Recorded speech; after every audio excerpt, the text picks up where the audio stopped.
Black waitress marries disabled wealthy man. But what happened on their wedding day left her in tears. What started as quiet coffee meetings turned into the most shocking wedding scandal Atlanta had ever witnessed. But the real question is, was it the ultimate betrayal or the most twisted test of true love ever conceived? Have you ever felt so broken that you questioned whether you deserve happiness?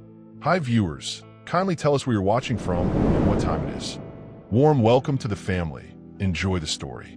A paralyzed millionaire walked into a struggling waitress's life and changed everything with one impossible proposal.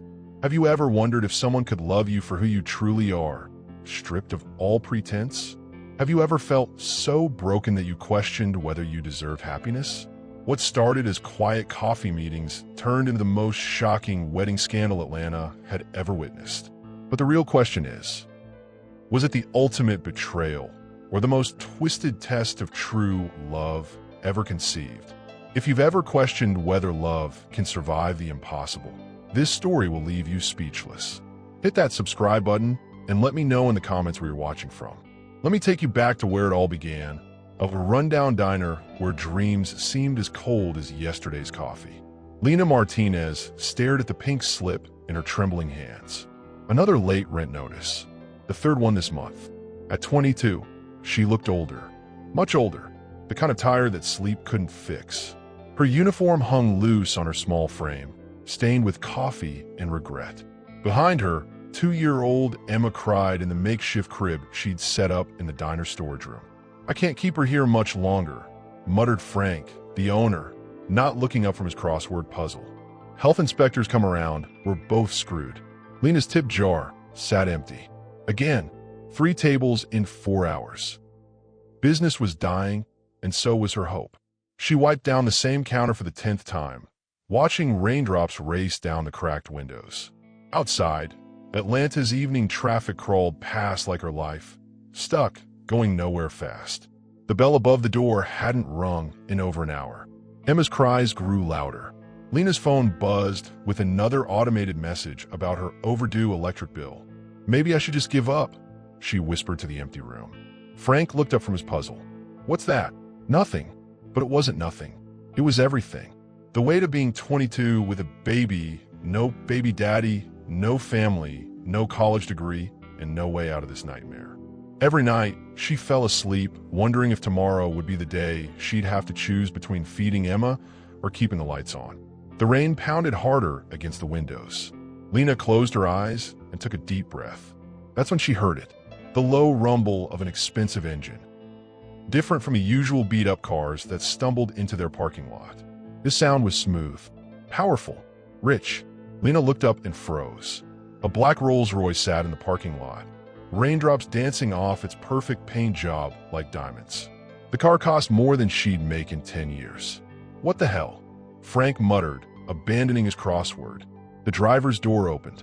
A man stepped out, tall, broad shoulders, expensive suit that probably cost more than her rent. But something was different. He moved carefully, deliberately. Then she saw why. He was in a wheelchair. Have you ever felt like you're drowning in your own life? Tell us about it below. The man rolled his wheelchair through the diner's door like he owned the place, which, judging by his clothes, he probably could. His suit was midnight black, tailored to perfection. His watch caught the light, gold, expensive, the kind you see in magazines. But his eyes were what stopped Lena cold. Dark, intense, like they could see right through her. "Good evening," he said, his voice smooth as aged whiskey. "I like a cup of coffee." "Black." Frank stared. Lena stared. Even Emma stopped crying. Sure," Lena stammered, grabbing the pot with shaking hands. "Regular or decaf?" "Regular." His eyes never left her face. "And I'd like Lena to serve it." The coffee pot slipped from her hands. She caught it just before it hit the floor. "What do you know my name?" A slight smile played at the corner of his mouth. "Your name tag." She looked down. Sure enough, her crooked name tag read Lena. But something in his tone suggested he'd known her name long before he walked in. She poured the coffee, her hands still shaking. When she set the cup down, he wrapped his fingers around it like it was precious cargo. "Thank you." He drank slowly, deliberately. "No sugar, no cream, Just black coffee in a diner that served it weak and bitter. That'll be $2, Lena said. He reached into his jacket and pulled out a leather wallet thick with cash. He placed a $100 bill on the counter. Keep the change. Lena's mouth fell open. Sir, I can't dash. You can. He finished his coffee and set the cup down with a soft clink. Same time tomorrow. What? I'll be back tomorrow. Same time. Same order. He rolled toward the door, then stopped. Your daughter has beautiful eyes, just like her mother. Before Lena could respond, he was gone. The Rolls-Royce pulled away into the night, leaving her standing there with a $100 bill and a million questions. Frank whistled low. Well, I'll be damned. Emma had fallen asleep. The rain had stopped, and for the first time in months, Lena's tip jar wasn't empty. What would you do if a stranger showed unusual interest in you? He came back the next night, and the night after that. Every evening at exactly 7:30 p.m., the black Rolls-Royce would pull into the parking lot. Same man, same wheelchair, same expensive suit. Same order, black coffee, nothing else. And every night, he left a $100 bill on the counter. This is getting weird, Frank muttered on the fourth night, watching the stranger sip his coffee in silence. But Lena had started looking forward to it. For 30 minutes each evening, she felt like she mattered, like she was serving someone who actually saw her as more than just another tired waitress. He never said much, just good evening, Lena, and thank you when he left. But his presence filled the empty diner with something she couldn't name. Hope, maybe. By the end of the first week, she'd paid her rent. By the end of the second week, she'd caught up on her electric bill and bought Emma new clothes. The other customers started noticing. Mrs. Henderson, who came in every Tuesday for pie, whispered to her friend about that rich man who's sweet on our Lena. You don't know anything about him, Lena told herself while wiping down tables. He could be anyone, but she found herself checking her reflection in the coffee pot before he arrived, straightening her uniform, making sure Emma looked presentable in her little storage room crib. On the 14th night, he broke the routine. How old is your daughter? He asked, setting down his empty cup. 2, Lena replied, caught off guard. She's lucky to have you. I'm not sure about that. I'm just doing my best. He studied her face for a long moment. Your best is more than most people's everything. Heat crept up her neck. You don't know me. I know enough. He placed tonight's $100 bill on the counter, but this time he didn't leave immediately. I know you work double shifts to pay for daycare. I know you walked 2 miles to work because your car broke down 3 months ago. I know you haven't bought yourself anything new in over a year. Lena's breath caught. How do you dash? I notice things. His voice was gentle but firm. And I notice you, Lena Martinez. The way he said her full name made her heart skip. Have you ever met someone who changed your perspective completely? The next morning, Lena's phone rang at 6 a.m. Unknown number. Miss Martinez? This is Joel Easton. I have a proposition for you. Lena sat up in bed. Emma's still sleeping beside her. How did you get my number? I'm a resourceful man. Listen, I need a personal assistant. Someone I can trust. Someone real. I'm not qualified for that kind of job. You're exactly what I need. The position pays $50,000 a year plus benefits. Health insurance for you and Emma. Lena's heart stopped. $50,000. More money than she'd ever dreamed of. What's the catch? Joel's chuckle was low and warm. Smart girl. The catch is me. I'm not an easy man to work for. I'm demanding, particular, and I don't tolerate lies. I don't lie. I know. That's why I want you. Lena looked around her tiny apartment. Water stains on the ceiling. Broken air conditioner. Emma's toys scattered across the worn carpet. I can't take charity. It's not charity. It's a job. A real job with real responsibilities. You'll earn every penny. What would I have to do? Manage my schedule. Answer my calls. Keep my life organized. Help me remember what it feels like to trust someone again. That last part hit her like a punch to the chest. This wasn't just about work. This was about healing. Both of them. I need to think about it. Of course. But Lena, his voice softened. Sometimes the biggest risk is not taking one at all. She hung up and stared at the phone for 10 minutes. Emma woke up asking for breakfast. Lena opened the refrigerator and found 2 eggs, some milk, and leftover bread. By noon, she'd made her decision. She called him back. I'll take the job, but I have conditions. Name them. I work hard for my money. I don't want handouts. And if you're looking for someone to just agree with everything you say, find someone else." Joel's laugh was genuine this time. "Miss Martinez, I wouldn't have it any other way. When do I start?" "Tomorrow. I'll pick you up at 9. That night, Lena stood in front of her closet, trying to find something professional to wear. She owned exactly 3 outfits that didn't have food stains. Frank couldn't believe it when she gave her notice. "You sure about this, kid? Rich guys like that, they expect things." "What kind of things?" "You know what kind of things." Lena's stomach twisted. What if Frank was right? What if this was all some elaborate setup? How would you handle suddenly being thrust into a world of wealth? The mansion sat on 20 acres of perfectly manicured land. Lena pressed her nose against the Rolls-Royce window as they drove up the circular driveway. "This is where you live?" she whispered.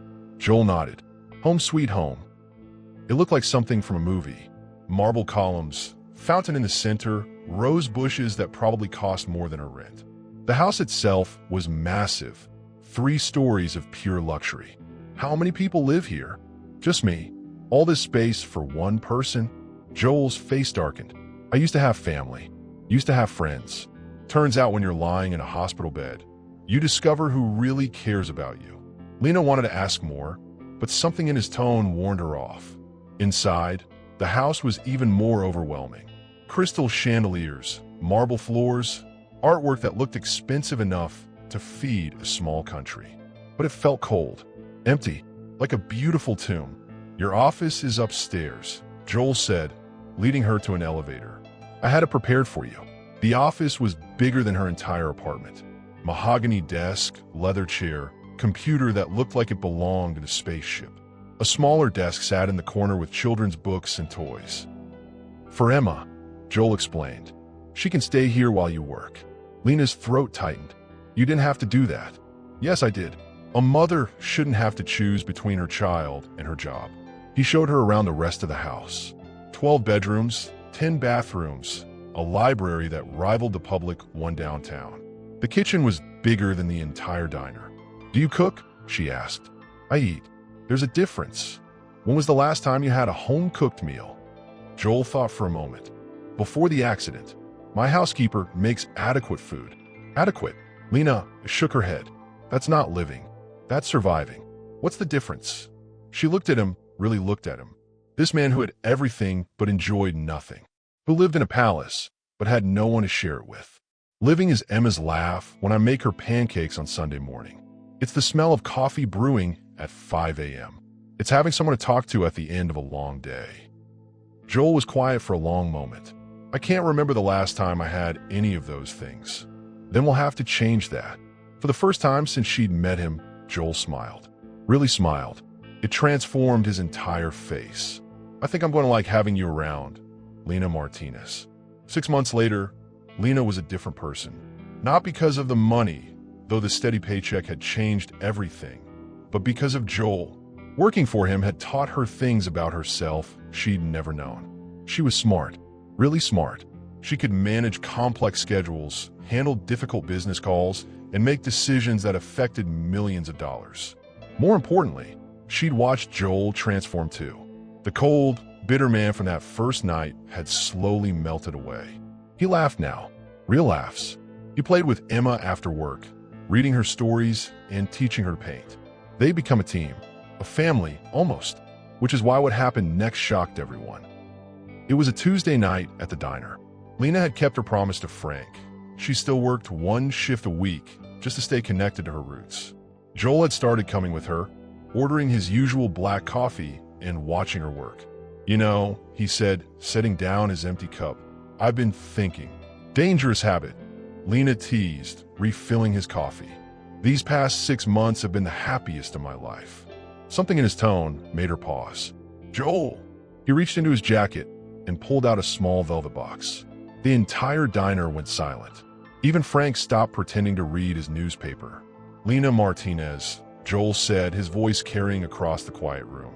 "You saved my life without even knowing it." Lena's hands started shaking. "What are you doing?" "Something I should have done months ago." He opened the box, revealing a diamond ring so beautiful it seemed to catch light from everywhere at once. You taught me that wealth isn't about money. It's about having someone who sees you, really sees you, and chooses to stay anyway. Joel, I dash. I know this is crazy. I know I'm not the easiest man to love. I know I come with baggage and complications and a wheelchair that some people will always see first. Tears were streaming down Lena's face now. But you've never seen the wheelchair, have you? You've only seen me. He wheeled around the counter, getting down on one knee in front of her. The entire diner gasped. Lena, will you marry me? The silence stretched forever. Lena looked at this man who had changed her life in every possible way, who had given her hope when she had none, who had shown her that she was worth more than she'd ever believed. Yes, she whispered. Then louder, yes. The diner erupted in applause. Frank hooped. Mrs. Henderson started crying. Even the cook came out from the kitchen to see what was happening. Joel slipped the ring onto her finger. It fit perfectly. How did you know my size? She asked. I notice everything about you, Lena. Everything. What's the most romantic gesture you've ever witnessed? Share below. The engagement made headlines. Tech billionaire Joel Easton proposes to diner waitress. From rags to riches, a modern fairy tale. The wedding of the century. Lena hated every minute of it. I can't do this, she told Joel, throwing down another magazine with their photo on the cover. I'm not cut out for this kind of attention. You're stronger than you know, Joel said, pulling her into his arms. Besides, it's just noise. What matters is us. But it wasn't just noise. It was reporters calling at all hours. Photographers following her to the grocery store. Strangers on the internet debating whether she was a gold digger or a saint. The wedding planning was overwhelming. Joel wanted to give her everything. The best venue, the most expensive dress, flowers flown in from around the world. It's too much, Lena protested when the wedding planner showed her a dress that cost more than she used to make in a year. Nothing is too much for you, Joel said firmly. I want the world to see how precious you are to me. The dress was stunning. White silk with hand-sewn beading that caught the light like stars. The venue was the most exclusive hotel in Atlanta. The guest list read like a who's who of business and society. But as the wedding day approached, Lena noticed Joel becoming more tense. He took phone calls in private. He worked late into the night. Sometimes she caught him staring at her with an expression she couldn't read. Are you having second thoughts? She asked one night, finding him in his study at 2 a.m. Never, he said quickly. Too quickly. There are things about my world that you don't understand yet. Then explain them to me. Joel looked at her for a long moment. Some people will try to hurt you because of me, because of what I represent. I need you to promise me something. What? Promise me that no matter what happens, you'll trust me, even if things look bad, even if you have questions.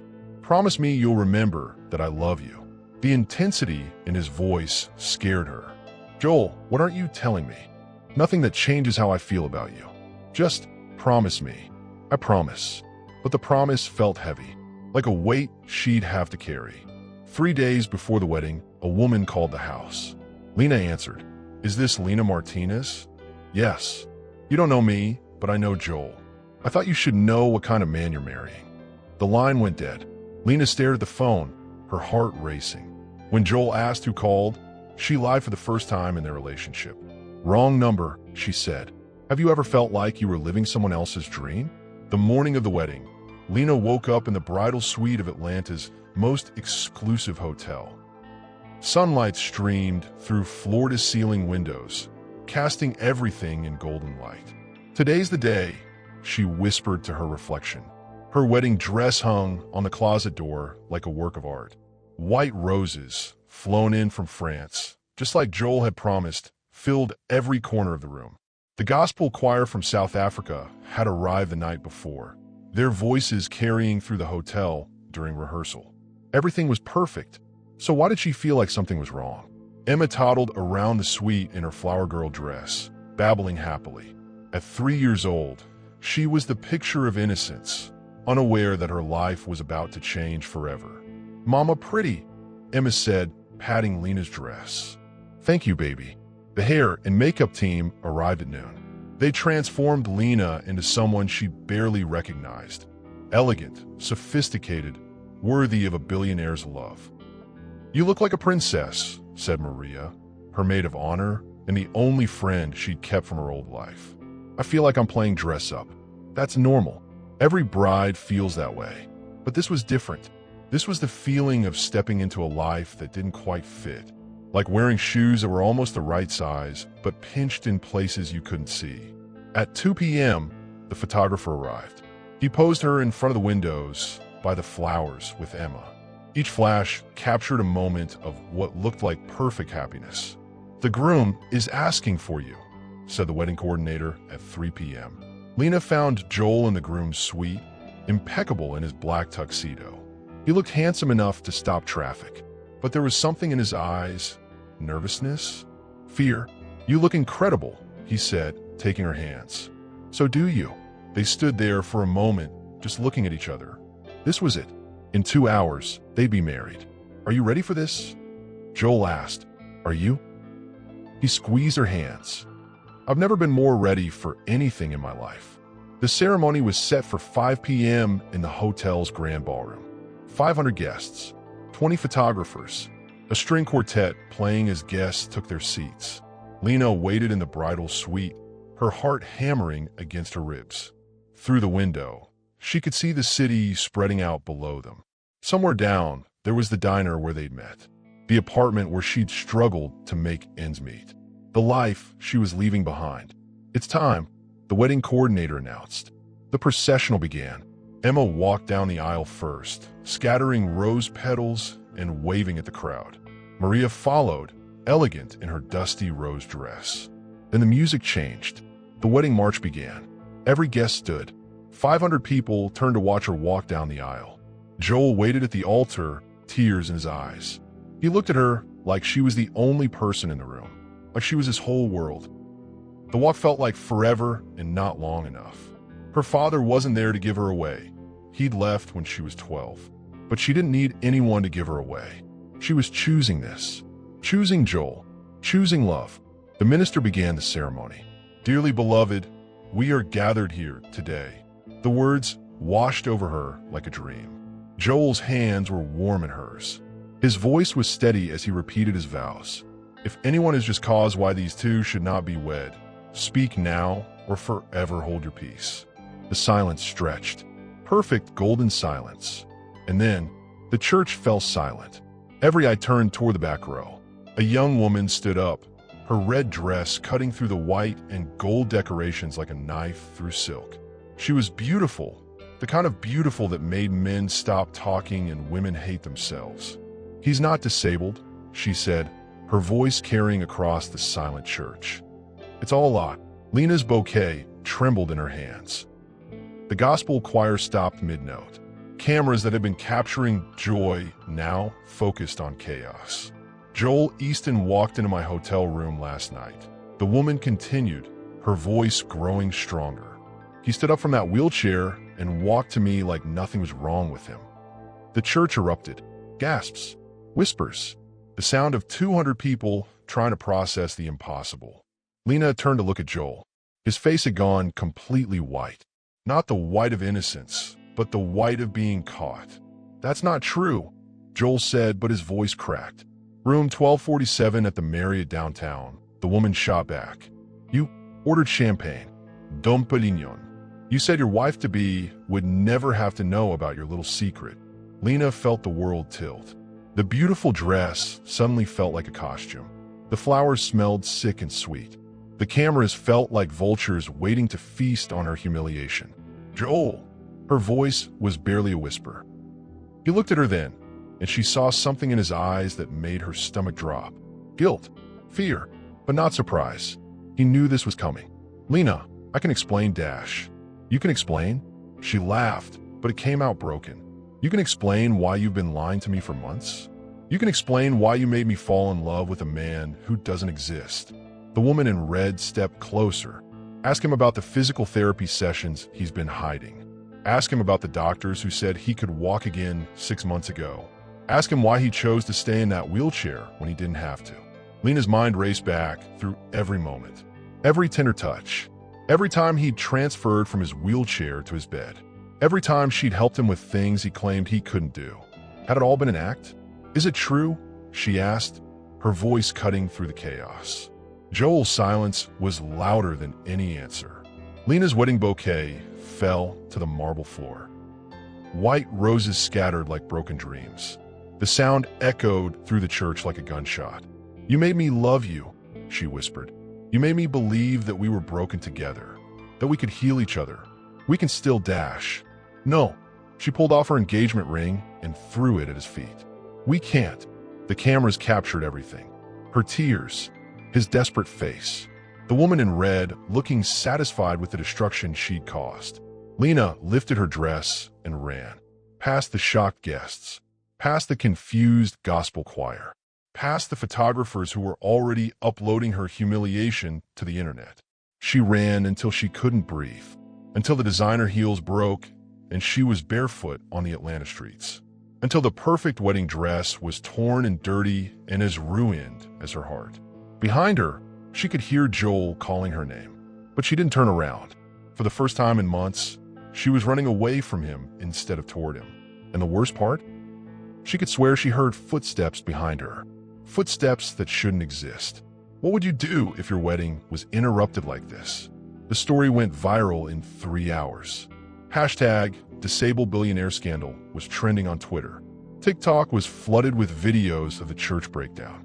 Instagram stories showed grainy footage of Lena running through downtown Atlanta in her torn wedding dress. Lena sat in her old apartment, the one she'd kept paying rent on just in case, watching her life explode on every screen in America. Atlanta waitress humiliated at $1 million wedding read the headline on Channel 7 News.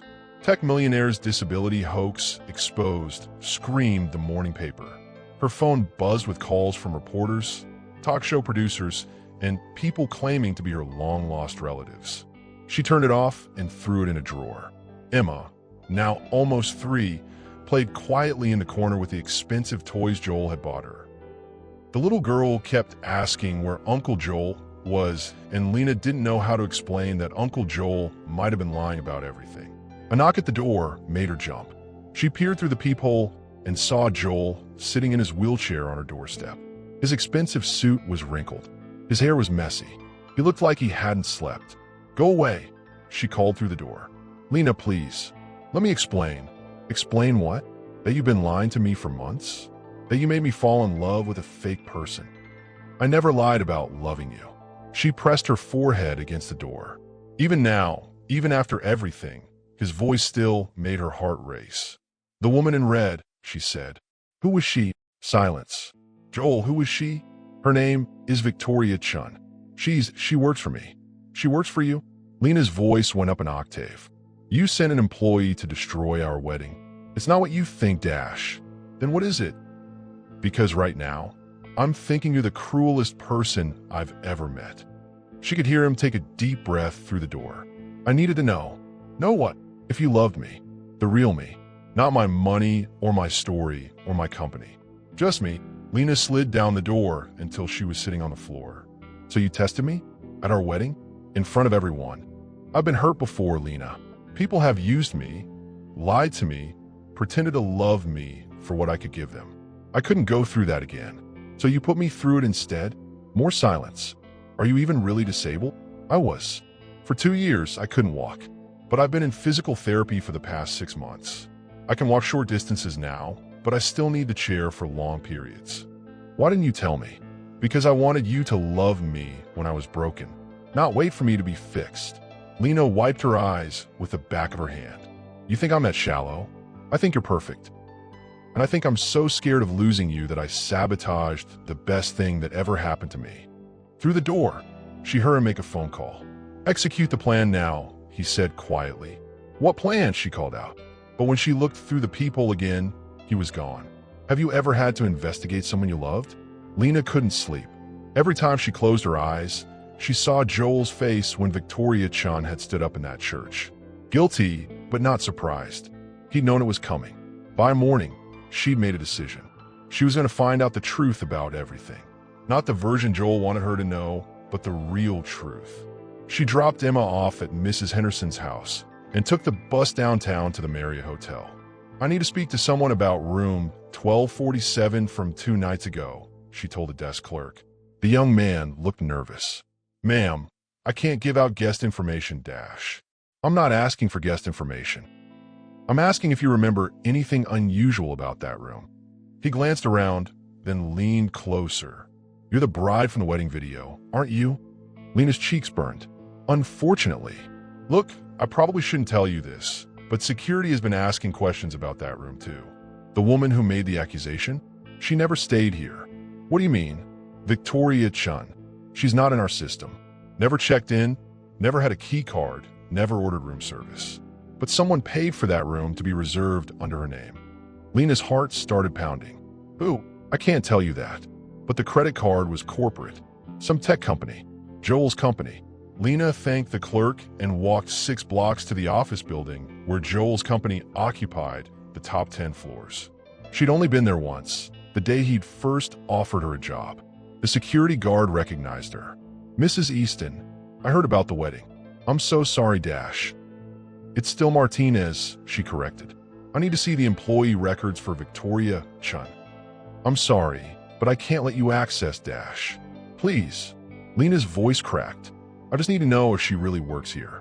The guard looked around, then motioned her closer. "Between you and me, I've worked here for 5 years. I've never seen a Victoria Chun badge through this building. But she said she worked for Joel. Maybe she does, but not here. Not officially." Lena felt sick. She thanked the guard and walked back outside, her mind racing. If Victoria Chun wasn't a real employee and she never stayed at the hotel, then who was she? And why had Joel pay for a room under her name? Her phone buzzed. A text from an unknown number. "Meet me at Piedmont Park. East entrance. Come alone. Victoria Chun." Every instinct told her not to go, but every question in her head demanded answers. She took the bus to Piedmont Park and found Victoria sitting on a bench near the entrance, wearing jeans and a t-shirt instead of a red dress. She looked younger, more normal. "You came," Victoria said. "I want answers. I figured you would." Victoria moved over, making room on the bench. "Sit down. This is going to take a while." "Who are you?" "I'm an actress. Well, trying to be. I do private jobs sometimes. Corporate parties, promotional events, things like that." "Joel hired you." "Joel hired me to test you, to see if you really loved him or if you were just after his money." Lena felt like she'd been slapped. "So you destroyed my wedding for money?" "I destroyed your wedding to save your marriage." "What does that even mean?" Victoria turned to face her fully. "Lena, Joel has been hurt by so many people. He's been used, manipulated, lied to by everyone he's ever trusted. When he met you, he knew you were different, but he couldn't believe it. He couldn't trust it. So he decided to test me at our wedding. He decided to test you before the wedding became real." "What do you mean, before it became real?" Lena asked. Victoria Chun looked uncomfortable. "The wedding wasn't legal." "What?" "The pastor wasn't real. The marriage license wasn't filed. Joel staged the entire thing." Lena stood up so fast she nearly fell over. "He staged our wedding. He staged the wedding to test whether you'd stay with him when you thought he betrayed you. Whether you try to work things out or just walk away. That's insane. That's love making someone crazy." Victoria's voice was gentle. "Lena, that man has been destroyed by people who claim to love him. His own family tried to steal his company when he was paralyzed. His girlfriend left him for his best friend. His business partners tried to push him out when they thought he was weak. So he decided to traumatize me instead. He decided to find out if you were real. And you know what? You passed. I passed. I ran away. I threw my ring at him." "Exactly. You got angry. You got hurt. You reacted like someone who actually loved him, not like someone who was worried about losing access to his money."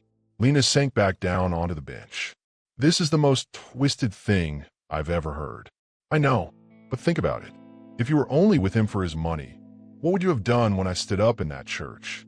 I would have. You would have stayed. You would have tried to work it out quietly. You would have been worried about the prenup and the lifestyle and the financial security. But you didn't do any of that. I threw my ring at him. You threw your ring at him because you thought he'd lied to you about who he was. not about what he had. Lena put her head in her hands. Where is he now? Probably at his house, making himself sick with worry. He's been calling me every hour, asking if I've heard from you. I can't believe he did this. I can't believe he loves you enough to risk losing you to prove you love him back. Victoria stood up. There's something else you need to know. What now? The physical therapy, the walking. It's not as simple as he made it sound. What do you mean? I mean, he can walk for maybe 10 minutes at a time before the pain gets too bad. He can stand up, he can take steps, but he's not cured. He's not faking being disabled. Then why did you say he walked into your hotel room? Because he did. He forced himself to walk because he was so nervous about the plan. He was in agony, but he wanted to make sure every detail was perfect. Lena felt tears start again. This is all so messed up. Yeah, it is. But that's what happens when two people who've been hurt try to love each other. They do stupid things to protect themselves. Victoria reached into her purse and pulled out an envelope. He asked me to give you this if you ever wanted to talk. What is it? His story. The real one. Not the version he told you in the diner, but everything. The accident, the recovery, the betrayals, the loneliness, and why he fell in love with you. Lena took the envelope with shaking hands. One more thing, Victoria said. The woman who left him when he was paralyzed? She's been trying to get back into his life ever since he started walking again. She's been calling, showing up at his office, telling everyone she made a mistake. Why are you telling me this? Because Joel never even returned her calls. He's been so focused on you that he forgot she existed. That's not something you fake. Victoria started to walk away, then turned back. For what it's worth, I've never seen a man love a woman the way he loves you. Twisted test or not, that part was real. She left Lena alone on the bench with the envelope and more questions than answers. Was Joel's test justified, or did he go too far? Let us know. Lena sat in her apartment for 3 days, staring at Joel's unopened letter. Emma kept asking when they were going back to the big house with the pool. The little girl didn't understand why they were back in the tiny apartment where the walls were thin and the neighbors were loud. On the 4th day, Mrs. Henderson knocked on her door. "Child, you look terrible," the older woman said, pushing her way inside with a casserole dish. "When's the last time you ate?" "I'm not hungry." "Nonsense. You're wasting away." Mrs. Henderson set the dish on the counter and turned to face Lena. "Now, you want to tell me what's really going on? You saw the news. You know what happened." "I know what the news said happened." "That's not the same thing." Lena found herself telling Mrs. Henderson everything. The coffee meetings, the job offer, the proposal, the wedding, Victoria Chun, the test, the letter she couldn't bring herself to open. "So let me get this straight, Mrs. Henderson said when Lena finished. "This man fell in love with you when you had nothing. He helped you pay your bills without making you feel small about it. He proposed to you in the place where you met. And then he did something stupid because he was scared of getting hurt again. He humiliated me in front of everyone. Honey, he humiliated himself. You think it was easy for him to sit there and let people think he was a liar? You think he enjoyed watching you cry? Then why did he do it? Because sometimes people who've been broken don't know how to accept love when it's real." Mrs. Henderson picked up the unopened letter. "You know what I think?" "What?" "I think you're scared too. You're scared that if you read this letter, you might forgive him. And you're scared that if you forgive him, you might get hurt again. Maybe I am. Well, being scared is natural. But letting fear make your choices for you, that's just stupid." Mrs. Henderson handed her the letter. "Read it or don't read it. But stop sitting here feeling sorry for yourself. That little girl needs her mama to be strong, not sad." After Mrs. Henderson left, Lena looked at Emma, playing with her toys. Joel had bought most of them.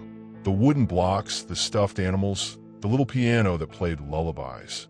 Even when he was testing her, he'd been thinking about her daughter. She opened the letter. "Lena," it began, "I know you hate me. I know you have every right to hate me.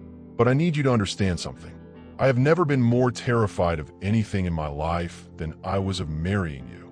She kept reading. "Not because I didn't love you, because I loved you so much that losing you would have killed me. I've been left by everyone I ever trusted. I couldn't survive losing you too." The letter went on for pages. About his childhood with parents who only showed love when he achieved something. about building a company to prove he was worthy of respect, about the accident that stripped away everything he thought made him valuable. When I met you, you saw me as a person, not a success story or a tragedy. You laughed at my jokes even when they weren't funny. You worried about me when I was late. You trusted me with your daughter, the most precious thing in your world. I knew you were real, Lena, but I've been hurt so many times that I couldn't trust my own heart. So I did something unforgivable. I tested you. I set up a situation where you could break my heart, just to see if you would. And when you threw that ring at me, when you looked at me like I was a stranger, I knew I'd made the biggest mistake of my life.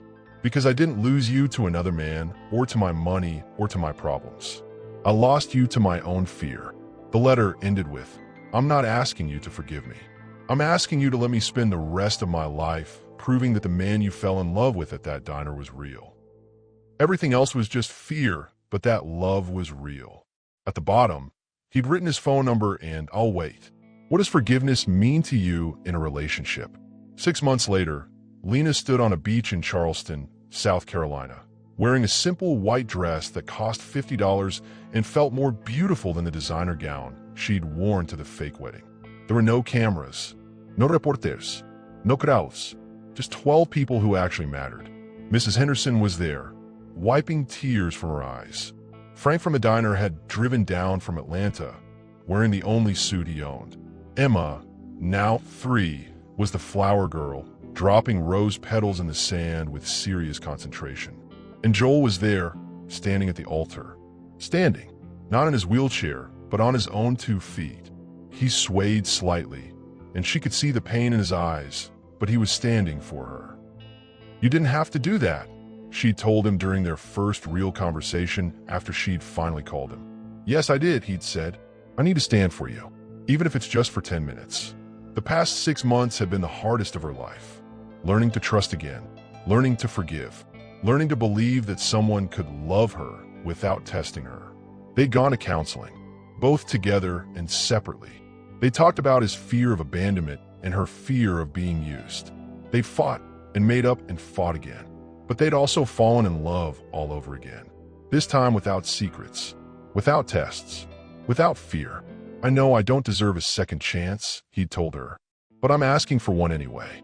And she'd given it to him, not because she was weak, but because she was strong enough to love someone who'd made a terrible mistake.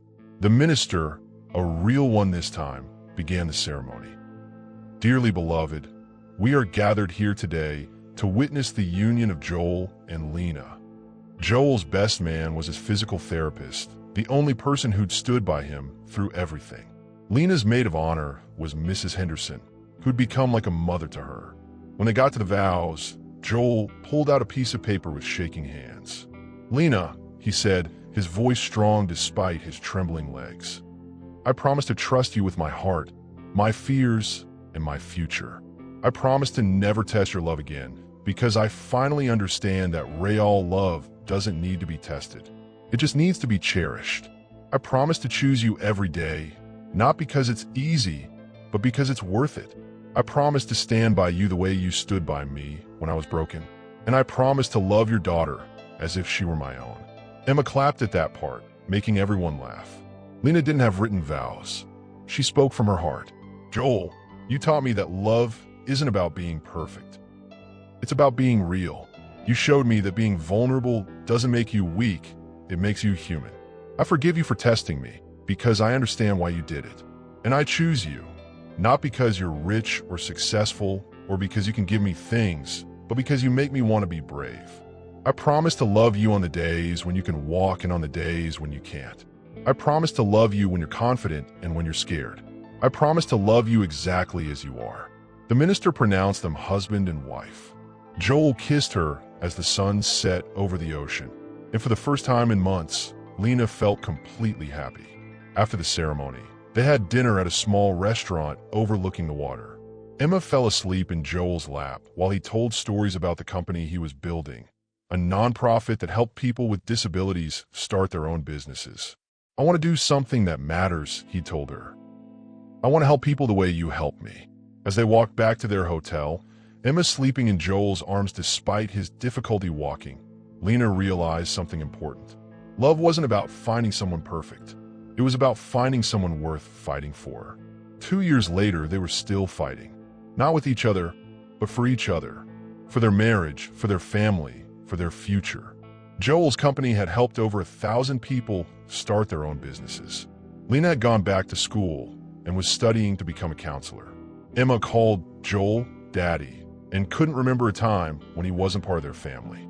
They'd learned that trust wasn't something you earned once and kept forever.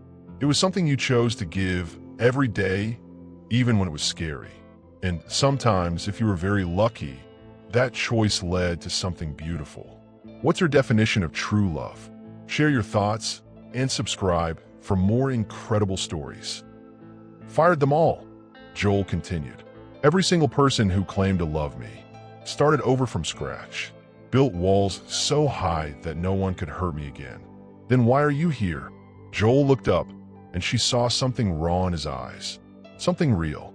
Because for the first time in 3 years, I met someone who didn't know my name or my net worth. Someone who looked at me, really looked at me, and saw a person, not a paycheck. I still don't understand, Dash. You gave me your last clean spoon when I asked for one. You refilled my coffee without being asked. You smiled at me like I was just another customer, not Atlanta's most eligible bachelor or its most tragic case. Lena's cheeks burned. I was just doing my job. No, you were being human. Do you know how rare that is in my world? He reached across the counter and gently touched her hand. His skin was warm, real, alive. I've been searching for someone authentic my entire life, Lena. Someone who would care about me, even if I lost everything tomorrow. Have you ever met someone who changed your perspective completely?